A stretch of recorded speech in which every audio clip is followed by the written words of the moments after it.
episode of Bariatric Banter podcast. I love it. Super good. We're still here. We're doing it. We haven't quit yet. We haven't got scared by the video. We've not. I know we're still on video, and I'm not going to lie. Steph watched me do like the most like ratchet 2-second slap it all on makeup job. And then I said, this doesn't match at all. And I wiped it all off. It's real life. Okay. It's real life, guys. The palest of the pales. For those who watch us, like I wiped it all off on I'll wash this. But I was like, this looks terrible. And we have to record a podcast. You know, but you're getting the genuine, real, authentic us, right? Makeup free, pale as can be. This is what it is. This is it. You know, trying our best here, guys, to look classy on this podcast. And for those who watch the video, I know a lot of you listen on audio and you're probably like, I have no idea what they're showcasing right now. I'll post a picture on the Instagram of my hat that I wiped all my makeup off on. You look great. I looked two-toned. So now I look okay. You look great. I'm loving the ponytail, by the way. Steph's rocking a ponytail. Getting used to it. Yeah. I'm used to, if you don't know me, I used to have very, very, very short hair.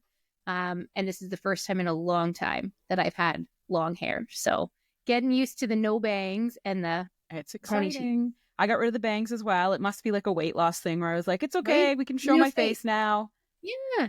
It's definitely a security blanket for me. It always has been. 100%. It was very nerve-wracking to cut them off and have everything exposed and just there. Yeah. Well, because I always had I still have a round face, but I had that like very swollen, I know we said we'd post pictures. I promise this week we'll actually post like the pictures of my face and Steph's face, but like it was so swollen. Like the biggest change I noticed was in my face first. And I would constantly post like face photos. And my mom was like, it's the same face. You look the same. And I was like, Mom, I'm not looking for the mom answer right now. Like, look at how good my face looks right now.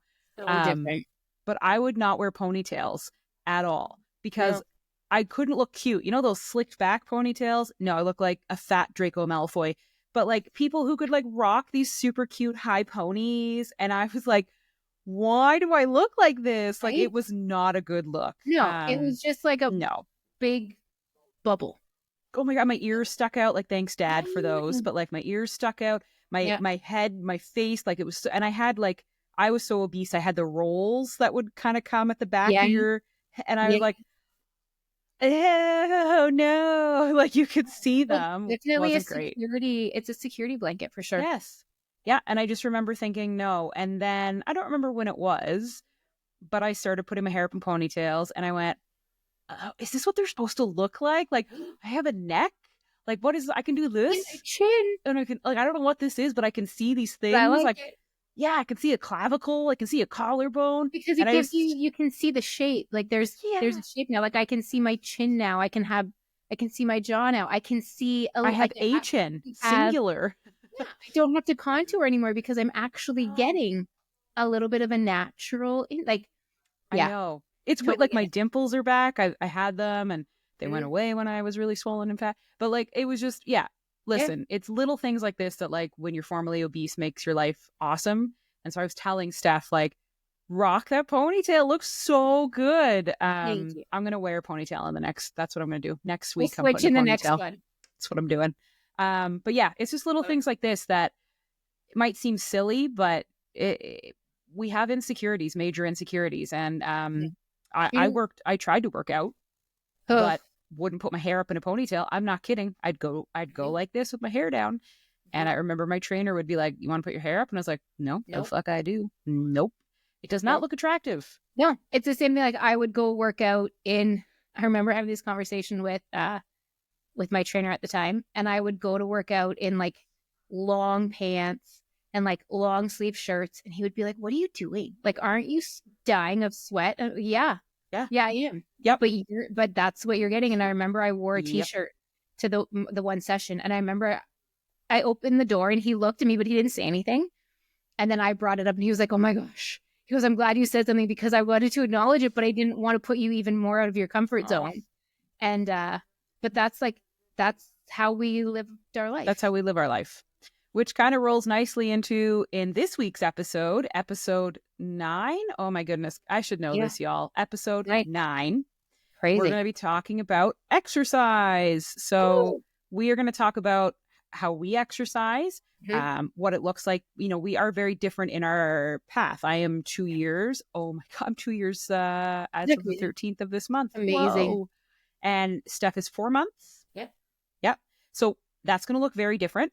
What our exercise goals are. Like, do we have big plans, big goals? Do we have a little bucket list on like why we're doing it? What's the recommendation from the clinic for exercise? And like just in general, what our recommendations are. There'll be a hot take minute where we talk about personal trainers. Shocking. We don't agree in the best way. We're still friends.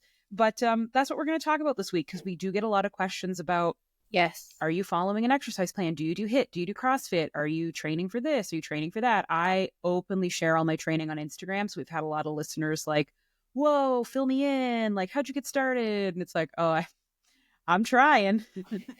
You're doing And awesome. yeah, and a lot of people follow Steph, and Steph is constantly posting her workouts there. And you'll notice like our workouts are very different from each other, but still follow the fundamental training we've been told to follow. And I'd say, Steph, you and I talk about exercise Oh my several gosh. times a week with each other. I was going to say probably every other day, Every other day. because it's also a learning process, right? And things are different. Like I said to you today, I cannot lift in terms of free weights. I cannot lift right now what I was lifting before surgery. And it's a learning process post surgery of what works for you, what you want to do, what feels good. So we're messaging each other regularly about, I did this, I want to do this, I'm trying this, I want to try this Have one you day. heard How do about I do this? Yeah. I So think it's I a broke an constant, arm. I can't lift my arms. I literally, what did I It's say a to you today? I think I had a heart attack. No, I just pulled a muscle. It's a big learning curve. Exercise Yeah. post-surgery is very different. Not very different, but it's different than exercise pre-surgery, for sure. Yeah, I think the world is more open to you post-surgery. So that's brand new. There are things that you're going to be able to do that you never could do before. And so that's also exciting and terrifying. And kind of what we touched on in the beginning of this podcast, you have self-esteem issues, and it's going to take a while for them to go away. I have major self-esteem issues. We'll do a whole episode about how I still have crazy self-esteem issues, guys. Like, don't look at myself when I pass a mirror, struggling to date because I'm worried what they're going to think when they see me. So it doesn't go away. Now that the world is open to me for exercise, I feel even more like a fucking fraud. Sorry, trying to work on the swearing, but I do, because now I feel like at least when I was obese, that was an excuse to be like, well, she's never done it before. Right. Look, she's trying, bless her heart. Now it's like, this person doesn't know what they're doing. No, I don't. Because I can't wear a billboard that says, I used to be 320 pounds. I'm learning this for the first time. Not that in any way I get judged more than someone who's obese. I think it's insane how much they get judged for going to the gym. Like, are you kidding? They're bettering themselves. They're trying harder. They're putting in the effort. Who gives a shit what they look like or what they're doing? Like, they're learning.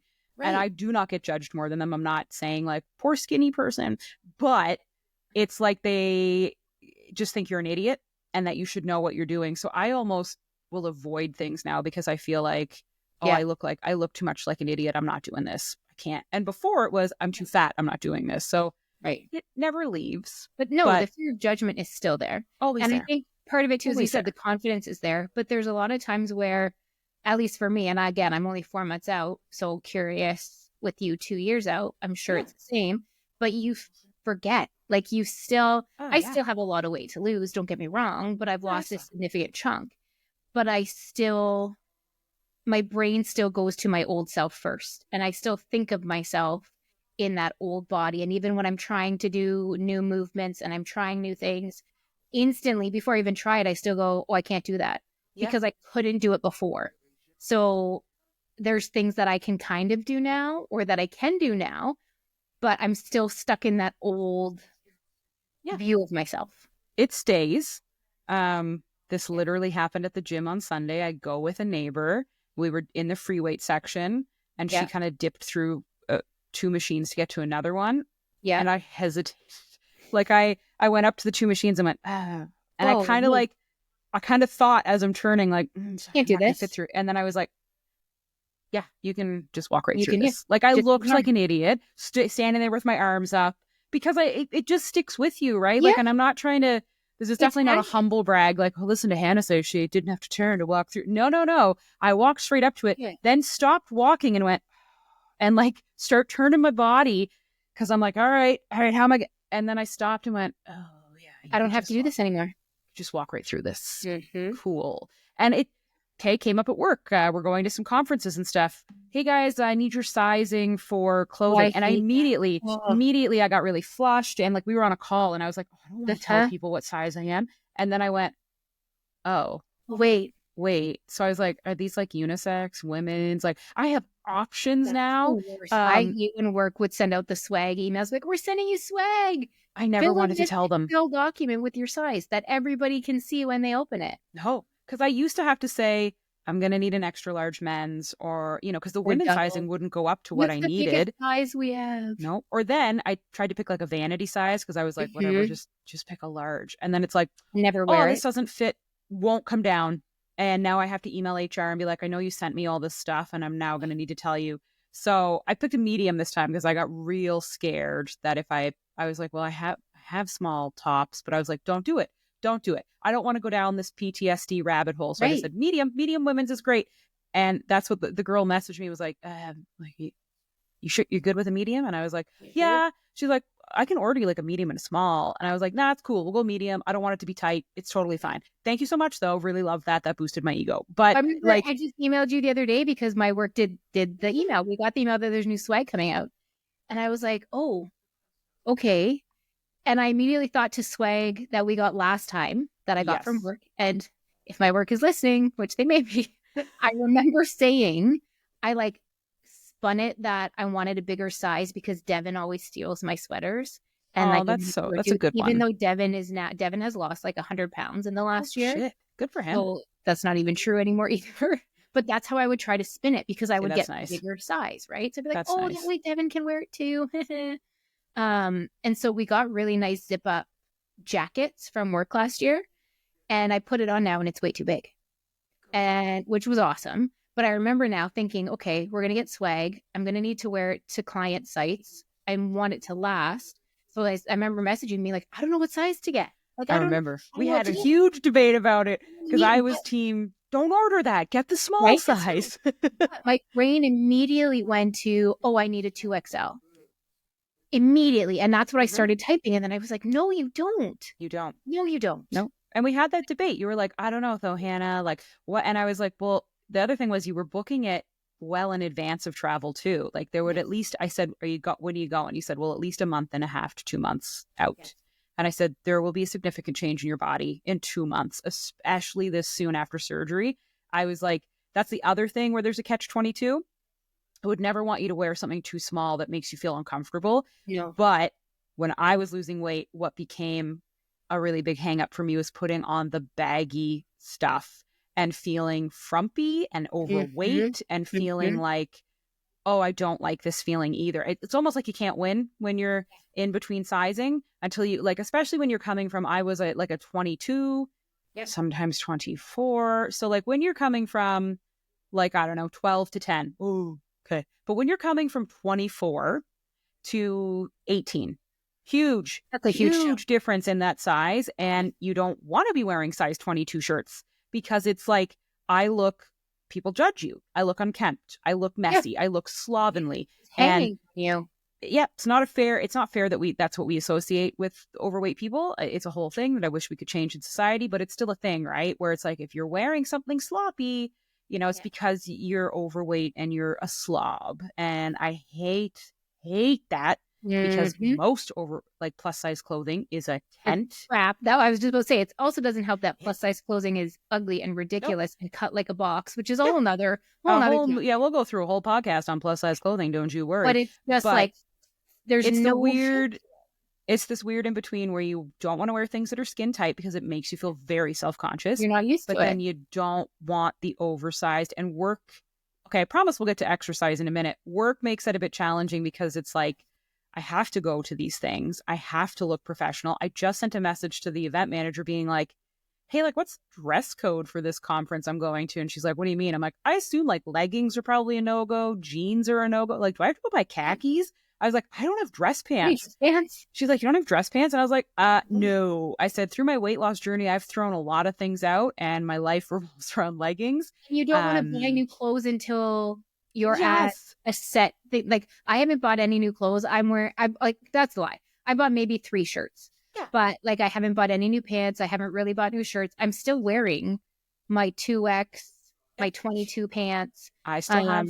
I luckily found a pair of 18s in the drawer that were like my one day pants. Oh, yay. So I don't have to look so frumpy, but I haven't bought any new clothes yet because that's the thing, right? You're in this middle phase. You don't know what's comfortable. Nope. You don't want to buy things because you don't know where you're going to be in a month. You're trying to look good and proud of your changes. But like I said, you don't want to wear the tight clothes. Like, it's such a weird space to be in. We should do a whole podcast on body image, buying clothing. For working out today, Denise, if you're listening, I wore shorts. Good for you. I wore shorts every day this week. And now I was at home. I was not in public. However, I wore like tight biker shorts with a tank top. Okay. So here's what we're going to do. The weather's getting nicer at the end of March. We're going to go for a walk at Rim Park. We're not going to tell people when because now they can come find us, but we will commit. Maybe we'll wait till April. It's Canada. But we will both try to go for a walk because I don't wear tank tops because that wings like... I don't wear them either. But maybe that should be a goal that we can take a picture of for the podcast, that we will go for a walk in shorts and a tank top. You're like really pushing that one, eh? Maybe we should do like shorts. I know. For me, tank top. For me, it's the tank top that's the issue. For you, it's the shorts. It's both for me. It's both. See, it's the arms, like I the only flabby. own like I'm wearing like an undershirt tank top. I don't own like an actual like tank top that you would wear in the summer. And the only pair of shorts I own are these biker shorts that I bought probably 6 months ago as like a goal to wear them as working out. I do not own a pair of like in public shorts. This will be our goal. You know what? If we can push our audience to do some things that scare them, then, this will be our goal for the summer. Sometime this summer, we're going to try to go for a walk in biker shorts and a tank top and just be like, we're good with it. Might be a short walk. Yeah, real like 10 minutes. Speaking of walk, finally talk to people about exercise. The question we get asked all the time, exercise is a big part of this program. So it's really funny because I think I said it on a podcast last week, or maybe it was just in a voice memo to Steph, but exercise is almost more important than the diet part of this program. Almost, not quite, but almost. The diet is important, but they really hammer home the exercise point. It's not even like it's an afterthought. They consistently, okay, well, how much are you working out? How much activity are you doing every week? Are you getting your strength training in? What type of activity are you doing? Okay, I need to, and they want it all. Are you walking? Are you moving? Are you? Yeah. Yep. Oh, and like it starts the moment you go home, by the way. Like they don't expect you to be laying in bed and recovering for weeks. It's like, so, you should be up and moving around your house. And within the end of the week, you should be able to go for a 5 or 10 minute walk. Don't push it too far. Stay in your neighborhood because you might get lightheaded. But your goal is to get up to 30 minutes a day, minimum. They told me my goal should be, unless you're napping and sleeping, but every half hour to get up and at least, this is like from the day I came home from the hospital. Yes. Every half hour, get up and at least do a lap of your main floor. Do your kitchen. But I think I was home Saturday. By Monday, I was doing laps outside. Luckily, we had good weather still at the end of October. I was doing outside laps of my driveway. Yeah. But same rules, walk the kitchen. Yeah. That's for blood clot reasons. So after you have surgery, if you are at rest, blood clots can form and stick. So if you keep your body circulating, you keep your blood going, it doesn't pool, can't form blood clots. But also because you have to get moving. This is not a surgery where you get to have surgery and then give up on exercise. By I think the second day I was walking outside. Now I didn't go far. It's not the worry is more just that you are going to get lightheaded because you don't have enough in your system. And that makes total sense. So I would go to the mailbox and back. And like, I'm the type of person, Steph's going to be like, oh, big surprise. I'm the type of person where I will just push past what I've been told that I can do. Yeah. Don't listen. Hey, pneumonia. So I definitely was pushing it. And I remember my mom being like, Jesus, stop doing this. But I'd be like, I went for a 20-minute walk today. And like, boy, she lectured me up and down to like, take your time. So I do encourage you to not listen to me and take your time. Because the worst thing you want to do is have an injury or even just have an anxious moment. where you feel very faint and you have to sit down, because that can deter you from ever going out Oh my again. gosh. And So you're just not putting a lot of fuel in your body. You have to remember, not. you're having like 1 ounce Sip. sips of clear liquid. So Yeah. you don't even have the energy to to do go like, this. no. So Mm-mm. it's for safety reasons that we're saying Go don't. slow. Yeah. But then by the end of your first month, when you are finally beyond clear liquids and you are getting more protein intake, like they just expect it, let's get going. So 30 minutes minimum a day, they expect you to be walking. Now, they never come right out and say you need to be running or cycling or rollerblading or, I don't know, climbing a tree. You need to walk 30 minutes minimum. And they do stress walk at a brisk pace. Like it's not, Enough hey, of your what's heart up? rate. You need to get your heart rate up. Yeah, You not shouldn't to be puffing cardio and levels. panting and out of breath, but enough that your heart rate is elevated. Yeah, there's a little sweat beading wherever it beads. Everywhere. Yeah, upper lip for me. That's what I was trying to showcase. But you should have a little sweat going. You should have a little heart going a little. So, they don't want intense. Or if you want to, good, but they are recommending walk 30 minutes. And then strength training. This was huge. This was where we had we were given different guidelines for this very different, because it was like beat over the head with me that I absolutely needed to be in strength training. And I might have a theory on why, but I was beat over the head with strength training. You need to be doing it 2 times a week, Hannah. Why aren't you doing it? Like, so I started doing Pilates, and I remember her being like, we're going to be very honest with you. Pilates does not count as strength training. And I was like, damn it. I don't want to get a gym membership. Like, I just want to do outdoor walk. But they were very much like, in order to build muscle and to negate how much loose skin you're going to have, you must do weight training. And also, you can't have muscle loss. Having major surgery, not being able to move the way you used to move, not being able to, for the first 6 months, you can't lift heavy things. Not 3 months. You can't lift heavy things. They say treat it like you had a C-section.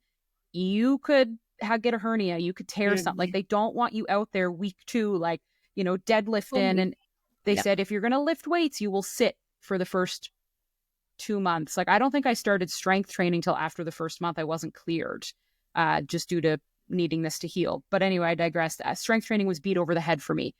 Constantly asked what my strength training routine was, how long was it, what weights were I lifting.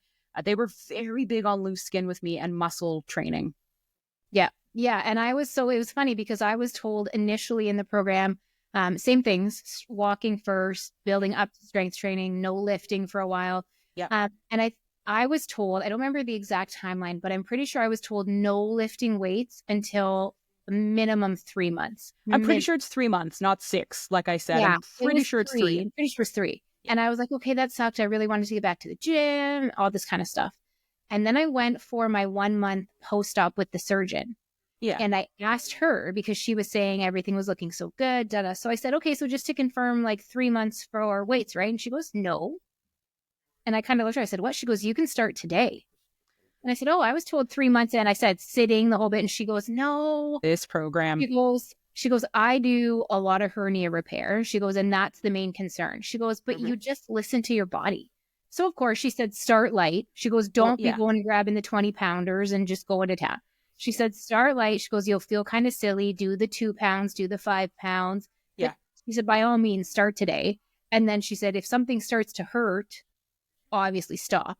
She cleared me at 4 weeks to jump right in. Super. Like, I mean, did I start before 3 months? Yes. Is anybody surprised that Hannah didn't follow the rules? Absolutely not. Hi, buddy. But I was told, like, you have to sit to lift weights at the beginning. You have to wait 3 months. You are at a high risk for hernias. You're just like, don't risk it. You are at a high risk. So it is funny that, like, who you saw was like, who cares? You're good. My doctor was like, absolutely not. You feel good? I said, yeah. She goes, then go. Yeah. Now, I did start lifting weights early, but I was working with a personal trainer. So I wasn't just out there trying to free ball it and hope for the best. So I just went to town. But you were fine. You're good. That's fine. But strength training is big. My theory, and it's just a theory because whatever, my theory is that I ended up losing like quicker than they expected, which happens. It's not a brag. There are people who lose quicker and then taper off. There are people who lose more but take longer. Like, you will all fall into a category. It doesn't mean one is better than the other. Eventually, we all end up at the same place. It's just, are you kind of like quick and pass the goalpost or what? So they did say you are losing more than we expected. Like your percentage is past where it should be. I think that they had a very big concern about super loose skin, about this really catching up with me, because I was, oh shit, like she's past where she's supposed to be. That's a good thing. They were happy about it, but I think that's why for me, every single friggin' call with the nurse and dietitian, every time, oh, you're walking great. Oh, wow, that's far distances. Love the walking. Anyway, strength training. What are you doing for strength training? Sure, guys. Like, and I will admit I was so bad with strength training. Even now, it's something I immensely struggle with. Just talk to Steph about it. We're so today. I love it. Today, because I was like, Steph, I think I really need to start strength training more. It's really bad that I'm not doing this. Like my loose skin is starting to pile up. But I'm really into cardio. Cardio is my exercise routine. I love it. It's great. I did weights before, and I don't know if it's that's all I could do when I was obese was strength training, and mass moves mass. And I'm not trying to offend anybody by saying that, but it's easier. It was easier for me to lift heavier weights before surgery. Like I could bench press and deadlift like a beast. Like I'm talking like 125 pound. Yeah. At one point I have a photo of me at the personal trainer way before surgery. And I'm not even kidding. Like I'm curling 80-pound dumbbells. And I was like, this is great. Like we have a leg press video where I'm at like 3 something. Mass moves mass. So post-surgery, there's like a video of me with like a 5-pound weight shaking. Like I'm going to pass out. Like it's hard. I just did like lat pull downs and I did some chest flies on Sunday. And I literally thought my arm was going to fall off. And I did. I said to Steph this morning, like, I thought I was having a heart attack. It turns out I pulled a muscle. Yeah. I was lifting 20 pounds. But I sat at the machine. I put it on 60 and I stood up and I couldn't move it. And I was like, this is really embarrassing. And I had to put it back. I go to do a workout and I go to grab like the weights I would normally grab. Yeah. And I can't even get 1 rep in. Like today, I love how opposite we are because you're so cardio loving and I'm so weights loving and we're so like opposite on this. It's great. I know, it's really funny. It makes for great conversations. But like today, one of the exercises in my workout routine today was triceps, and we were doing tricep kickbacks. Oh, God, and I had to grab the 2-pounders, and I was so like, what the hell? Because I went to grab my 8s and my 10s, and I was like, this is not like everything shakes, and you're like, I couldn't even get one rep in. No, and I just sat there, and I was like, man, like it's humbling. Oh, super humbling. My heaviest weights, like I was telling Hannah, my heaviest weights right now that I use on a regular basis, I have like 2s, 8s, 10s, 12s, and 15s. And then I have a couple kettlebells, but those are my dumbbells. And then I have a 35 and a 30 downstairs. I don't even touch my 30 and 35 right now. That used to be light. Like 25 was light. My 15 is now my heavy. So when she says, or when they say in any of my body workouts, when they say get the heavy dumbbells, I get the 15s. But it's not like it's the same for me. And I have this moment of just like defeat, and I know anger. Yeah. And I know that it's going to take time, and I know it's going to get back up there. I know I'm only eating 700 calories. It might not. Like our new bench line might be that 35 is heavy. Right? But I chuckle when she says, get the heavy dumbbells, and I get my 15s, and I'm like, okay. Whatever builds muscle builds muscle. 100%. Doesn't matter what that weight looks like, but. Right. As long as, and I feel it, I know it's working, I know it's doing its job, and that's what's important. I feel it. But it's a humbling experience. So protect yourselves and be careful for all of you that might be really into weightlifting and heavy weights. Ego like at the door. You got to go, you got to remember, like, you're on a 2-week liquid diet.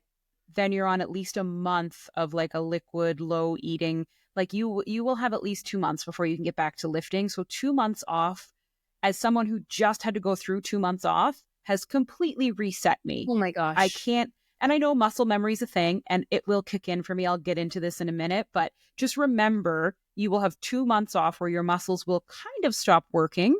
Do not go back to your regular training routine. I went to Body Pump. And I was like, I was a Body Pump queen. Like I was stacking them weights and squatting.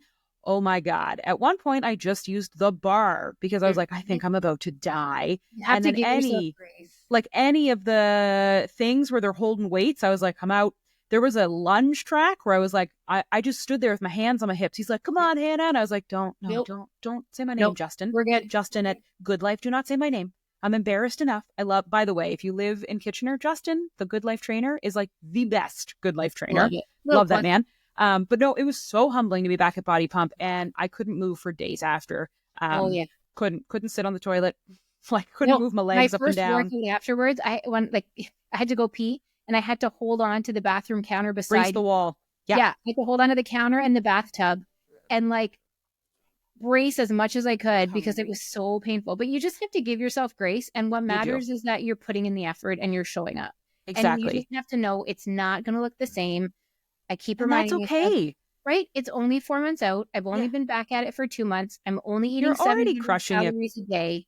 BT dubs. Like if you don't follow Steph and I on Instagram, I recommend it. We work out completely differently, but like crushing it, crushing it. So I would follow us if you want to just see what it's like, because it's very raw and real, but it's going to be different. I think the other big thing is you're different. So this is where we'll get into exercise routines. Like why are we exercising? Do we have goals? And what does a normal day look like for us? And this is where it's really exciting and challenging. You no longer have to work out like the old you.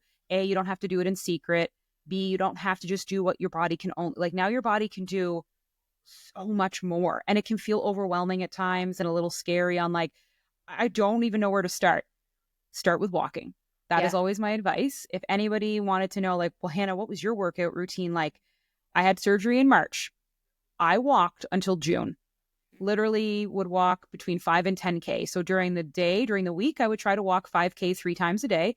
Just get out, put my little headphones on. There was like a whole stretch in the summer where I did it every day because just felt like it. My work schedule aligned. But at least 3 times a week minimum, I would try to do 5K. Had my little route, put my little music on, like really loved being out in the sun, kind of challenged myself to walk quicker here and there. Yeah. And then on the weekends, I would do a 10K. So either Saturday or Sunday, I went to a different trail, Rim Park. And I just did like a huge 10K. And I was like, this is dope as hell. I lost majority and bulk of my weight walking. I wasn't going to Body Pump a ton. I wasn't doing spin classes. I was not a runner. I wasn't going to HIIT classes or lifting weights. Don't tell the bariatric clinic. I was doing Pilates and walking. And I will say Pilates was great, like mental and relaxing. I would attribute my weight loss to walking, not Pilates, just so you guys know. But I just recommend walk. That's what they recommend. Underrated, guys. That's their number one. They didn't tell me to do anything else but walking. So if anything, just start walking. And don't start at 5K. Don't be like, Hannah walked 5K 5 days a week. I need to. No, you don't. Start small. Like I did not just wake up and go, it's a 5K day. Let's go. Today. No, I started doing like 2K. What's 2K feel like? I'm feeling pretty good. I could probably keep going. All right, what's 2.5K? Like work yourself up because your body's never done this before. So work yourself up and see how you feel. But I cannot stress walking enough, especially in the spring and summer. Get a great audiobook. I found audiobooks better than music because I would then get really hooked into it, close my eyes and be like, I would have special podcasts that I would save just for my lunchtime walks. And I could only listen to them on my walks. It was My Favorite Murder. Love those girls so much. Oh my God, if they listen to mine this are all podcast. Murder podcasts. Hello, Murderinos. I love My Favorite Murder. Or How Did This Get Made, which is like the funniest, best podcast in the entire world. Or I'd get an audiobook, and that would be like the thing. Music's great too. It's just find your groove. Whatever works for you. For me, it's that. Okay, so I said I walked till June. Now we can talk about what my exercise looks like now. I should say, sorry. I walked for a year until June of 2024. So I didn't just walk a couple of months and then switch to what I'm about to tell you guys. Like I was in the program for a year. After a year of weight loss and walking and feeling great, I just felt like I needed something more on my walks. Every now and then I'd kind of jog a little. And I'm like, I kind of like this. Okay, maybe I want to try running. So in June of 2024, I decided I was just going to go like full ham into cardio. I was going to be a runner. Also, don't recommend doing what I did. I had a teacher once say, you don't wake up one day and say you want to write a book. I was like, why not? So I woke up one day and said, I'm going to be a runner with little to no training. I put on a pair of shoes that I now learned are not running shoes. Oh my gosh. And I just kind of went out and said, I'm going to try to run. So I started in June training to be a runner with a goal of a 5K. Yeah. Oh boy, this paints Hannah in a very hilarious picture. I With a love goal it. of a 5K for September, end of September, like basically beginning of October. But I was like really convinced I could do this. Running is no joke. Running is humbling as all hell. So I could barely run 30 seconds. And this is after a full year of weight loss and walking my butt off. Barely run. Different ballgame. Could barely run. So from June till September, I basically just tried to run for a minute straight. Like I just kept adding 30-second intervals till I got to being able to run for 2 minutes without being dead. And then I'd walk for a minute 30. And that's all I did. Jeff Galloway method. I love it. I recommend it. But I followed his method of run, walk, run, walk, run, walk. And I competed in my first 5K at the end of September. I did it in 35 minutes, which is a really good time for my first ever 5K. I ran, walk. So I would run for 2 minutes with an interval timer, and then I'd walk for 45 seconds, and then I'd run for 2 and then walk. Got really hooked on running and decided I'm going to run a half marathon in October. So now I'm training for a 10K at the end of this month. I'm running the Around the Bay 10K. Amazing. But then I got pneumonia in December, and I've been off training all of December, all of January, and most of February because I got pneumonia. I wasn't cleared from pneumonia till the end of January. Then they thought I might have had a heart issue from pneumonia. So I had to get a ton of heart testing done. Turns out my heart's fine. I have no lingering side effects, but they just weren't sure. So I couldn't run for February. So now I'm back training, and I have 4 weeks to train for a 10K. You got this. I'm going to die. But my training schedule... It's not a race. You don't have it's not. You don't have to set a new PR. Correct. You just want to finish. I just run, and I run for me. So there's been a lot of hate that I've gotten. Judgment. My mom, if she's listening to this, is going to lose her shit on me this weekend. There's been a lot of judgment that I should not be running. It's not fair because my brothers who are not overweight, they run, and they've never gotten this before. But my family has chosen to lecture me that I should not be running. Running's going to kill me. I'm going to have a heart attack. I'm going to die. Heart disease does run in my family, but I've been through cardiac testing twice now before surgery because we were worried because I had high blood pressure. And then literally last month because they thought maybe pneumonia was something wrong because pneumonia can cause heart disease. So they said, we need to test and just see that, it's your lungs that are sore, not your heart. And I've been cleared. My cardiologist has cleared me. She has said, there's absolutely nothing wrong with you. Your heart's in perfect, blah, blah, blah. My family has said, running will kill you. You shouldn't be running. You should just be walking. Why do you need to do this? This is absurd. You shouldn't be at the gym every day. And so I've gotten a lot of shit for this. I love running. It makes me... It brings you joy. I hate it. And I love it. And I get out there, and when I'm running, you've never seen a bigger smile on my fucking face. Like, I'm exhausted. I don't want to push another kilometer. My legs hurt. And then I'll just be out there like, I got this. I'm running because I was never able to do this. I never got to do this. I was obese my whole life. And I love it. So when I go to races, I don't go to race. I'm not out there. I told my mom, who do you think I am? Like, trying to set a marathon record? Do you think I'm trying to, set a pace for Boston? I just go for me. I go to jog. That's what I do it. And there's nothing wrong with exercising every day. Okay? Nothing. I'm not at the gym 6 hours a day. No. I go for me. So my exercise routine 2 years post-op is this. I run 3 days a week, usually Tuesdays, Thursdays, and Saturday, Sundays. One is a speed drill. One is an easy run. One is a long run. So a speed drill is usually 3 kilometers. It involves can you get your pace up quicker? Okay. Can you go from walking to jogging to running to back to walking? It's all about trying to get my pace quicker. Can you, hill sprints, which kill me. Yes. The easy run is, hey, here's a 6K, go at your own pace, do whatever you want to do. And then the long run is usually over 10 kilometers because if you go over, it makes the 10K easier in the long run. So I'm not there yet. I'm pacing. So my long run this weekend will be 8 kilometers, but eventually I'll be doing 14K in preparation of the 10. But I do it at my own pace. So it's not, hey, here's Hannah breakneck speeding it at 5-minute miles for, 16 kilometers. Run, walk. That's awesome. Take your pace, set your time. I have successfully done the 10K in 1 hour, 16 minutes run walking outside for my test lap.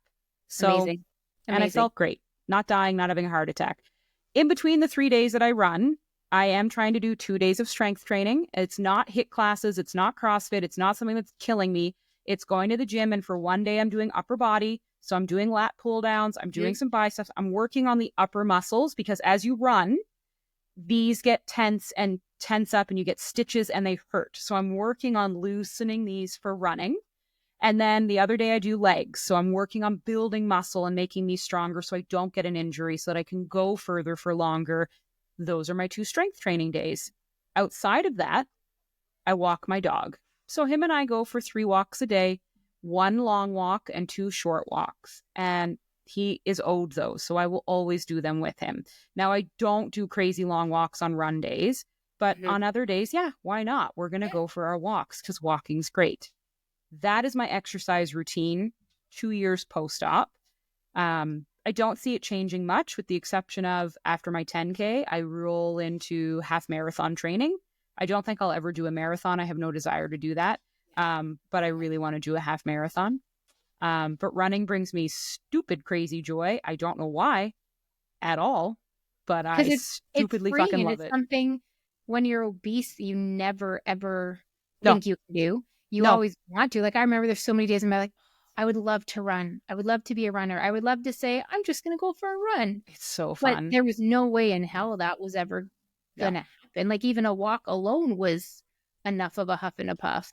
Yeah. So, well, I got winded going to the garbage, which is beside my unit. That joy of doing something that you never thought was possible. And not only doing it, but succeeding at it and getting better at it. And hitting those goals. And that's what someone said.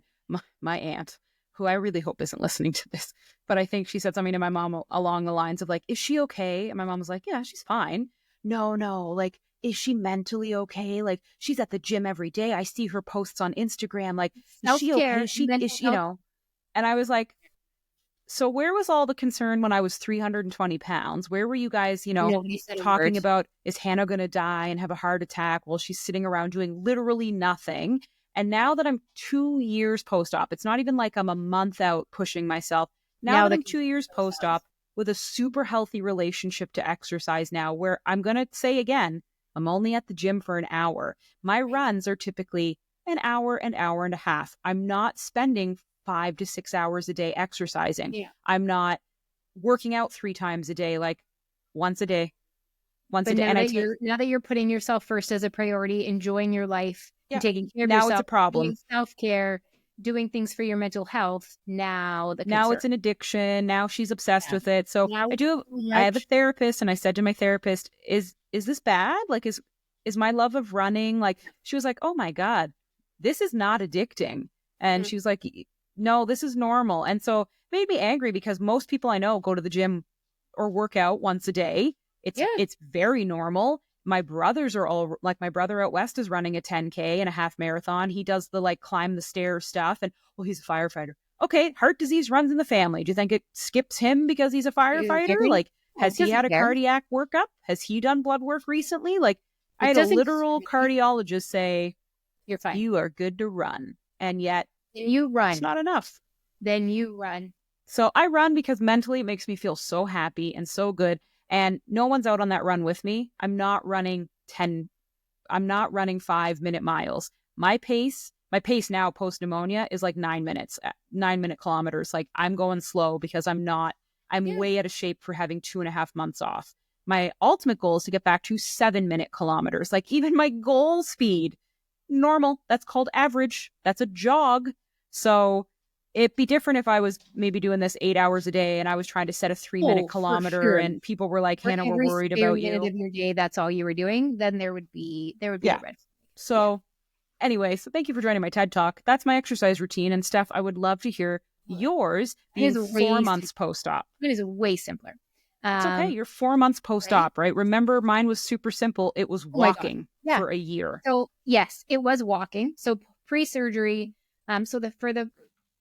past 2 years, maybe, year and a half. I have been doing what was formerly called Beachbody. Now it's called Body. Mix of strength and cardio, Pilates, yoga, the whole shebang, bar, you name it, tried it. So it was a mix of that. And then when the weather's nice, I started incorporating lunchtime walks along with that. So it was either the gym in the morning or the body workouts at home at some point throughout the day. Okay. And then lunchtime walks. That was 5 days a week, sometimes 6, usually 5 days a week. And as I said, it would rotate from most of the programs or workouts I did were strength training mixed in with cardio. Yep. Or you'd have like a push day, a pull day, a leg day, and a cardio day. And then a mixed met day. And then you'd have your 2 rest days where you could either rest or you could just do whatever you wanted. I'm really excited to get the lunchtime walks back in now that the weather is good. But then surgery hit. During OptiFast, during the 2-week shakes, I just did walks. I just didn't feel like doing my workouts. So I did walks for the 2 weeks. And then post-surgery, it was the walks. Like we talked about, started small, laps of the driveway, built those laps up, and then started going to the end of the street, to the school, downtown. We live in a small town. And started bumping it out. Yep. Until I got back to my hour-long walks. Then I went for that 1-month follow-up with the surgeon, and she basically was like, dude, just lift weights if you want to. Love it. Which was amazing because I really missed it. I am the opposite of Hannah. I hate cardio. I hate it. No, I get it. I used to hate it too. Hannah, I would love to run. It is a goal that I want to get to as I lose more weight and my joints can handle it. And exactly. I want to get there. I am not anywhere near that yet because I don't like cardio. Give it time. So, give it a year and a half. Right? It just kicks in at one point. So after that 4-week checkup, then I went back into weights and I started super I looked for programs that were a mix of strength training, cardio, and body weight. Or like resistance bands were a big thing I used at the beginning instead of dumbbells and weights. I used a lot of resistance bands.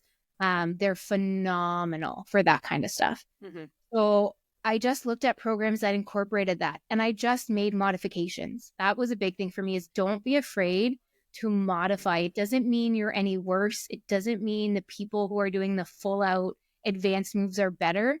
Just modify. And then I went into weights. So now I'm still doing the same thing. I'm still doing my body workouts. I'm doing programs that are very similar, that are strength mixed with cardio, but they usually have at least 1 or 2 cardio days built in. And then, as I said, now that the weather's getting nicer, back to my hour-long lunchtime walks as well to get the cardio in even more. But my workouts are probably between half an hour and 45 minutes a day. Wow. And I still do about 5 days a week. That's awesome. And 5 days is my goal, sometimes 6. And it's being flexible, like you said. Yeah. If you need to take a rest day, take a rest day. Yes. Oh my God, yes. And don't be, like I said, don't be afraid to go the smaller weights. I'm definitely using lighter weights than I was before. But I highly recommend resistance bands for anybody who is wants to start with strength training and hasn't, or if you've had the surgery and you're looking for a way to work your way into it, get a set of resistance bands. They are also underrated and you can do so many. Like I'll be on a call for work at my desk. And if I don't have to be on camera, I'll do resistance band work while I'm sitting at my desk. Why not? Right? Why not? I also got a walking pad. So there's lots of little things you could do. But it doesn't have to be anything crazy. Yeah, and that's the thing. So it's just take your time, do small increments. Good. You're not going to set out and do what everybody does. I think my biggest advice, Steph's heard me rant about this a little, but it's not the personal trainer thing. We'll cover that in another podcast. Personal trainers, worth the money or not. It's that, again, we always kind of recommend watch who you follow. But there's a lot of people that had bariatric surgery that we've both kind of said they're not doing anything. I think when you're starting out, start slow. There's no rule being held over your head. Get a walking pad. They're amazing. Put a walking pad under your desk and walk during meetings. Like just add up your steps. It's awesome. Or in the evening while you're watching TV instead of sitting on the couch. Yes. The walking pad, or pull out the resistance bands while you're sitting there watching TV. Yeah. Playing video games. You can do so much cool stuff you can do. Take your time.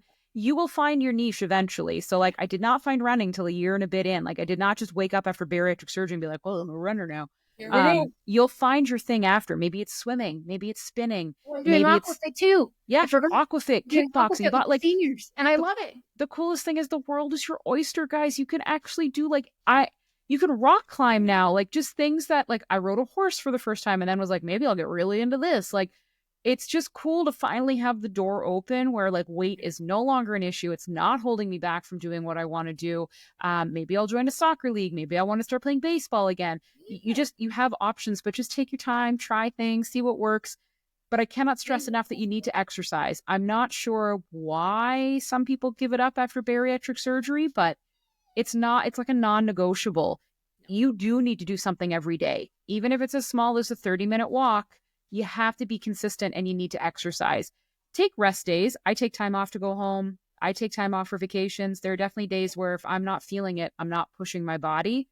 Watch the slippery slopes because I've been off for 2 months. Obviously, pneumonia has done something to my body as well. But just being benched for 2 months has completely set me back to the beginning of running. Like I'm barely able to do 2 minutes now. I have to rebuild myself up. So slippery slopes, you build momentum, build your plan. But if you stop doing it, it's almost like you have to restart. And are you really going to restart? It's hard to restart. Just do what you feel comfortable with. Do what makes you happy. Sometimes you got to do the hard things. I hate cardio day. When I look at my app at what the workout is saying, and it says cardio day, I literally am like, I don't want to do it. And I hate it, but I feel so much better when I'm done. It's for my body, for my mental health. Yeah. My mood is so much better when I work out. And like I think I said on another episode too, I did a boot camp with a trainer who always said to us, your body recognizes movement, not exercise. Yeah. Well, just move your body. When I was at my retreat this weekend, the one lady, she's a registered massage therapist, and she kept saying all weekend, motion is lotion, motion is lotion. She's not wrong. That makes sense. Because we were doing yoga and everybody was at a different level. And the instructor said, just do what your body can do and what feels good and what is in your comfort zone. But just move. Motion is lotion. Just get it going. Start small. Don't set yourself up to fail, but just get up and do something. Consistency, though. Steph and I have said this often to each other. It's not about motivation. So if you're waiting to wake up after surgery and feel so motivated to just work out every day, it's never going to come. You have to be disciplined. It's discipline that gets you up and gets you working out every day. But she's nailed it. You do not feel as bad after. You feel really good after because you're no longer working out with 300 extra pounds. No. That is like really taxing on the body, requires a very long recovery period. Like you are lighter, fitter, your joints don't hurt, your legs don't hurt. You feel good after working out, but it's consistency. So make no mistake, I don't wake up full of sunshine and motivation every day to run 3 days a week and to push for this 10K and to like even the day of the 10K, I'm probably going to be like, oh my God, I don't want to do this whole thing. Changed my mind. It's discipline though, because I know I'm going to feel really, really good and accomplished when I finish. I know that I'm accomplishing something I never thought I could do in my life. And so that's what someone said to me. Wow, I really like following your running journey. Like you're so disciplined. And I was like, thank you. That is a compliment. Thank you so much. Like I try to stick to my plan. I have the plan laid out. And before pneumonia, I didn't miss. I was the 3 days a week running, the 2 days a week strength training, like didn't miss, was there, even though I didn't want to some days, dragged myself out that house kicking and screaming. So it's, you don't just magically fall in love with this stuff, but when you make it part of your life, it does become a little easier. Like it becomes part of your routine and your habit. And the dragging is not as much. Yeah, it's the new norm. And I always tell people it's the first 5 minutes that's the hardest. If you can get over the first 5 minutes, you're fine. And I've had people say, if you get into that 5 minutes and you still can't do it, then okay, that's cool. Maybe today's not your day, but 98% of the time, once you get through that first 5 minutes, you're into it, you're in the groove, you're feeling good, you can make it through the rest. Yeah. And I wholeheartedly agree with that. Like if you're feeling the groove, if you're feeling it, go with it. And there is a saying I found like early on in my journey when I was just walking, but I don't know, came up on Instagram. but it was never, ever, ever let your mood dictate your movement. So you can't make a decision until you get moving, because like your mood and your thoughts are always going to try to convince you not to do it. So never, ever, ever let your mood dictate your movement. Get out the house, get going. And within 5 minutes, if that, that voice, that nag, if that disappears and you're okay, go for it. And I was very honest in my first year of, like, I would post my walks and I would say, I didn't want to do this. I was in a really bad mood today and exhausted. I started the walk. I was 10 minutes in and I was like, 5K is too much. I'm not going to be able to do 5K today. I'll just do like 20 minutes. This is horrible. Ugh. And then my legs kept moving. My body kept going. The next thing you know, I was at the 3 kilometer mark. And I was like, whoa, okay, guess I'm going to turn around and do go home and finish with 6 kilometers done. So she's right. Move before you make the decision not to do this, because after about 5 to 10 minutes, it gets way easier. You're golden. Yeah. And if not, then that's your sign that today is just not your day. And that is okay. You showed up and you tried, and that's you did more than most people. So yeah, that's our advice. That's our exercise routines. Follow both of us on Instagram. You can see Steph's, very big into the weight. And she's 4 months. So you can see what it's like lifting weights at 4 months and doing weight training and strength training. And she has really cool programs that she follows. So it's kind of cool just to see that. And you always post your Apple Watch, so you can people will be able to see like the calories she burned and her activity level.